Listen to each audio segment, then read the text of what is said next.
Salut, donc on se retrouve sur l'Excel qu'on a laissé la dernière fois. Donc là, bien sûr, j'avais construit l'Excel pour les besoins de la vidéo, mais là je vais vous montrer comment on l'utilise au fil de l'eau.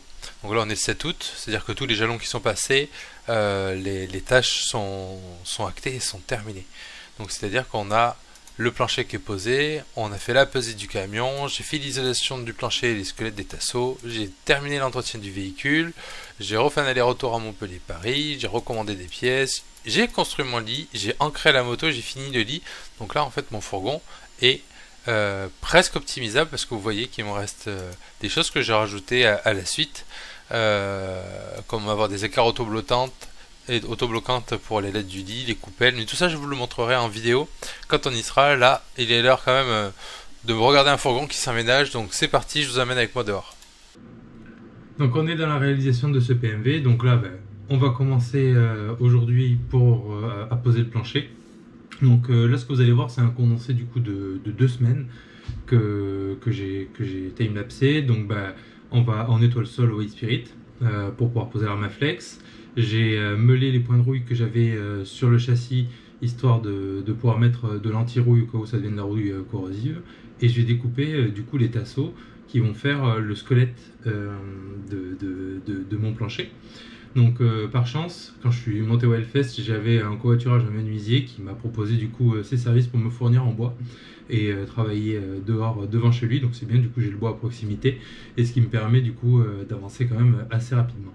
Du coup les tasseaux, j'ai pris le parti de les coller au Sika et de les visser avec des autoforantes histoire qu'ils tiennent correctement. Donc ça m'a pris quand même une bonne matinée pour faire les coupes, etc. Et de manière à pouvoir reporter toutes les mesures sur un calepin pour me les noter, pour essayer de faire une doc technique, pour savoir où est-ce que j'ai des ancrages, où est-ce que j'en ai pas.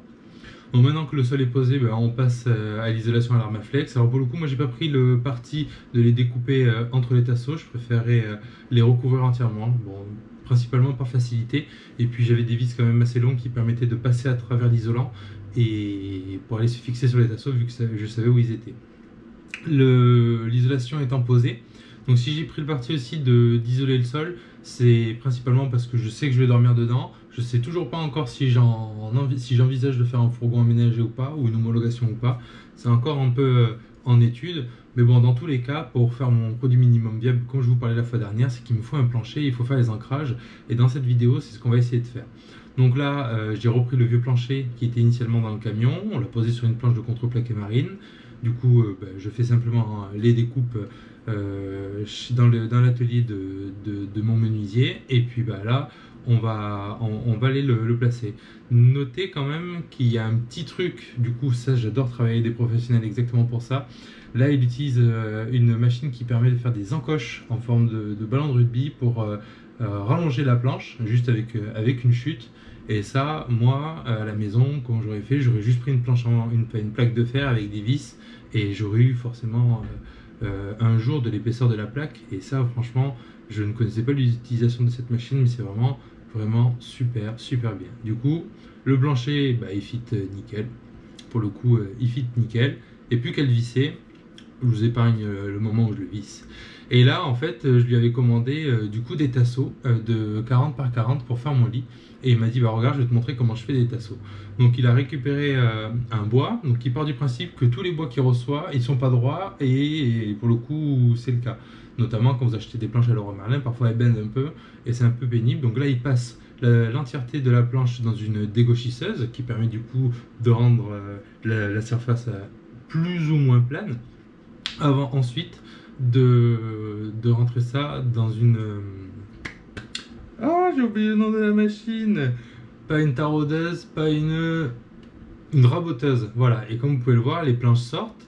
Elles surfassent un certain millimètre en fait sur la planche. Et puis tant que c'est pas droit, nickel, en fait, il repasse la planche, il repasse la planche, il repasse la planche.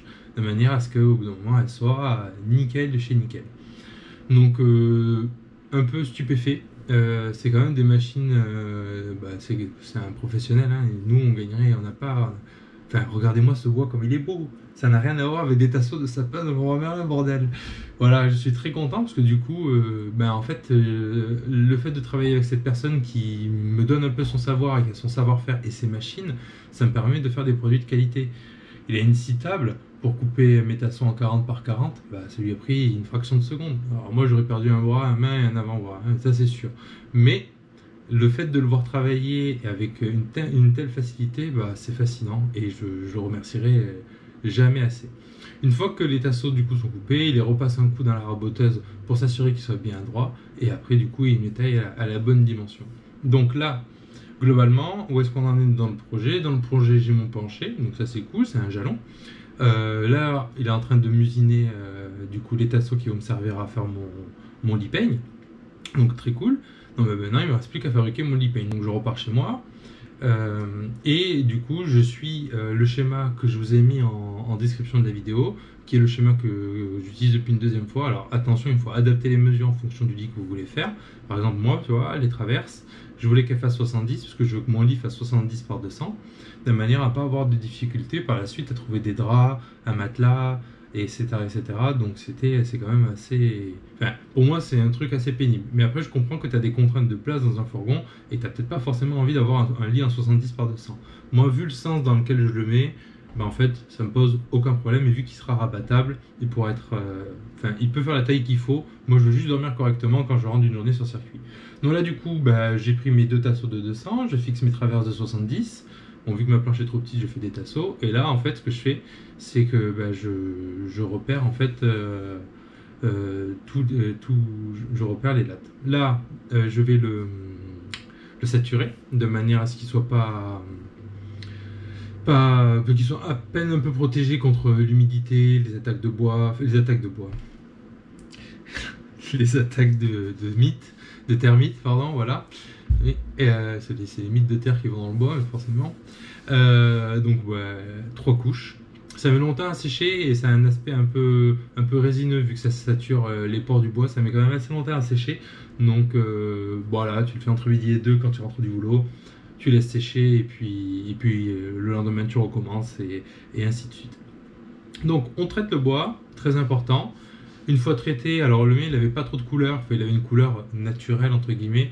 Ça dénature pas trop le bois, en plus c'est un bois exotique, donc c'est cool. Je me rends à Ikea, j'achète des lattes, un sommier de lattes qui était attaché avec des cordes. Donc c'est tout simplement un sommier en 80 par 200. Donc toutes les lattes ont 5 cm de trop de chaque côté pour rentrer dans les tasseaux du lit. Donc là, le taf le plus long, c'est retirer toutes les agrafes et retirer les lanières. Alors moi j'ai pris le parti de prendre des lattes et plutôt que de faire mon lit en palette, tout simplement parce que les lattes sont un peu bombées et c'est au moins pour essayer d'avoir un semblant de lit. Parce que déjà qu'on fait du camping, il faut un minimum de confort quand même. Donc voilà, donc là je prends mes mesures, je coupe 5 de chaque côté de mes lattes de manière à ce qu'elles rentrent dans le cadre que je viens de construire. Désolé, ça donne soif. Et puis j'ai un petit problème avec le café. Le café a un problème avec moi. Je sais pas.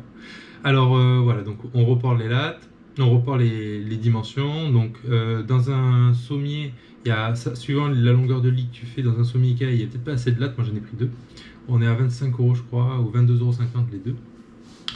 Donc report de la totalité des mesures. Donc c'est pas un moment très fun, mais en fait moi ce que j'ai fait c'est que je m'étais fait un petit gabarit de lattes qui faisait pile poil la mesure. Et en fait après je l'ai reporté. Et sur la seule latte que j'ai coupée, après du coup je m'en suis occupé pour reporter la dimension de la latte tous les 11 cm,7. C'est à peu près la mesure que j'avais calculée. Après on prend notre scie Lidl, on débite les lattes. Alors avec une scie en anglais, franchement c'est le top parce que faire ça à la scie sauteuse, tu prends un temps infini. Et là du coup je visse les lattes du coup sur le sommier. Donc le but du lit paint c'est que tu as ton cadre qui est fixe avec tes 3 traverses et en fait au milieu tu vas intercaler 2 lames de 2 mètres qui vont pas être fixées et qui seront uniquement fixées par les lattes. Et voilà, c'est tout. Après tu les fixes en quinconce et c'est comme ça que tu arrives à faire ton lit paint en fait, tout simplement. Donc ça va quand même relativement assez vite, sauf quand tu te goffes dans les mesures et qu'il faut recouper tes lattes. Voilà. Mais bon, allez, à la limite, ça c'est pas grave, j'en avais, voilà. Pour les vis, là c'est un crash test, donc j'ai utilisé des vis placo, toutes bêtes, c'était ce que j'avais le moins cher. Et voilà mon lit. La construction du lit, globalement, il m'a fallu, sans compter le vernissage, enfin l'apprêtage du bois, il m'a fallu, ouais, allez, 3 heures. Ouais, il m'a fallu 3 heures pour faire le lit peigne. Mais vous remarquerez que le lit pour le moment n'a pas de pied, c'est parce qu'aujourd'hui je ne sais toujours pas, enfin aujourd'hui, à l'étape où j'en suis là dans le projet, je ne sais toujours pas comment je vais le fixer dans le camion. Donc, test du lit, est-ce que ça s'étire? Mais gusta. C'est incroyable. Non, franchement, c'est trop cool. Franchement, c'est trop cool. En plus, il a de la gueule, ça ressemble presque à un lit. Voilà, franchement, c'est cool. Et voilà, comme je le disais, les deux tasseaux du milieu, en fait, sont juste tenus par les lattes. Donc, il y a forcément un peu de jeu. Est-ce que je vais trouver un subterfuge pour caler ça? Je sais pas trop. Je sais pas trop. Je sais pas trop. Mais là, je crois qu'il semble... Donc, ce que j'ai fait, c'est que j'ai déboulonné du coup ce sommier que j'ai trouvé à la déchette pour récupérer du coup les deux charnières qui sont là, qui bougent bien et qui sont quand même assez solides vu que c'est initialement prévu pour un clic-clac. Pour qu'on puisse du coup avec mon pote fixer le lit ici sur ce montant là, et là-bas en fait on va devoir créer une traverse pour pouvoir fixer les montants. La moto elle est droite du coup sur son bloc roue. Là on va le fixer dans le sol avec des inserts à bois comme ça que je vais coller avec du Sika, comme ça je vais pouvoir les visser, parce que le but c'est que le bloc roue il soit amovible, parce que après par dessus quand il est en configuration vacances il faut pas qu'il y ait le bloc roue. Et après on va récupérer ces rails là qui sont des rails type aviation et qui vont du coup avec ce que j'ai acheté sur mon fournisseur Alimazon, donc c'est Amazon hein. Donc ça en fait, ça le but c'est du coup tu as une pression, ça fait des champs de tchou, tu le plugues dans le cercle, tu le mets au centre et hop là tu as un emplacement pour les sangles. Donc du coup les rails on va les recouper pour qu'on en ait à l'avant pour s'engueuler à l'avant et à l'arrière pour s'engueuler à l'arrière de la moto, parce que comme ça sera indifféremment de n'importe quelle taille. Et même si je change de moto, vu que les motos, les 600 et les 1000 font aujourd'hui quasiment toute la même taille, ben en fait j'aurais pas de problème si je change de meule. Bon, vous l'avez compris, j'ai trouvé ce sommier à la déchette, on le déboulonne, en fait on récupère vraiment que les charnières, parce que qu'est-ce qui résiste mieux à un étudiant qui respecte rien? Un clic-clac. Voilà, ça a été un peu ma déduction, j'ai vu un clic-clac, j'ai dit ça résiste à des soirées étudiantes, ça peut me tenir. Donc du coup, on fixe les charnières sur le lit. En plus, elles avaient un petit retour, donc c'était parfait. On construit une traverse. Je la colle au Sika et je la visse avec des autoforantes dans le châssis. Ça fera un renfort de plus en fait au final pour le camion. On rajoute une petite sortie parce qu'en fait quand le lit se plie, il y a quand même son épaisseur. Donc il sera jamais replié avec un matelas. Donc ça va. Au pire le matelas je le mettrai contre ou quoi. Et là ben, en fait on fixe le lit au châssis du camion. Et pour les pieds, je suis dans l'attente de commande de charnières autobloquantes. D'ailleurs, si vous avez vu sur l'Excel, il y a des steps encore qui ne sont pas encore validés, notamment les pieds du lit, parce qu'il me manque des charnières autobloquantes. Et là, peut-être qu'on va arriver dans une dynamique où je vous expliquerai voilà, l'Excel, où on en est, tatata. Là, du coup, c'est les rails aviation qui étaient de base dans le camion. Donc super, je ne connaissais pas ce genre de Pokémon. Donc du coup, je les visse sur une planche lambda, de manière à pouvoir les disquer droit.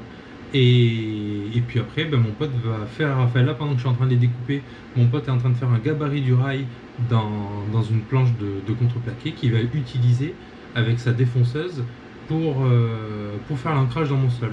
Et c'est ça en fait aussi qui est cool quand tu travailles avec un pro et qu'il a bien envie de t'aider, c'est qu'en fait une défonceuse, j'en aurais eu qu'une seule utilisation. Regardez-moi ça, il a fait son gabarit dans le bois, il visse la plaque dans mon plancher, et puis après, pof, il fait péter la rainure. Moi pendant ce temps-là, ben, je bourre de Sika le trou, je mets des autoforantes de 35 pour passer à travers le bois, l'arme à flex et le tasseau pour aller prendre le sol, et puis ben voilà, j'ai mes ancrages. Et on a fait exactement la même chose pour les inserts du bloc roue, qui sont du coup vissés, enfin c'est des inserts vissés, et pareil du coup pour les deux rails. Donc là en gros, globalement, j'ai terminé mon PMV en fait. On a un lit qui se rabat, il lui faut les pieds, mais voilà, on a un lit qui se rabat et je peux faxer ma moto. Donc là, grosso modo, mon fourgon pour moi il est ok. Pour moi, il est ok. Là, il fait ce que je lui demande de faire en tant que fourgon. Je l'ai acheté pour ça. Je peux le déplier, je peux dormir dedans. Et après, maintenant, on en est à est-ce que je fais un van ou pas. Et ça c'est la suite.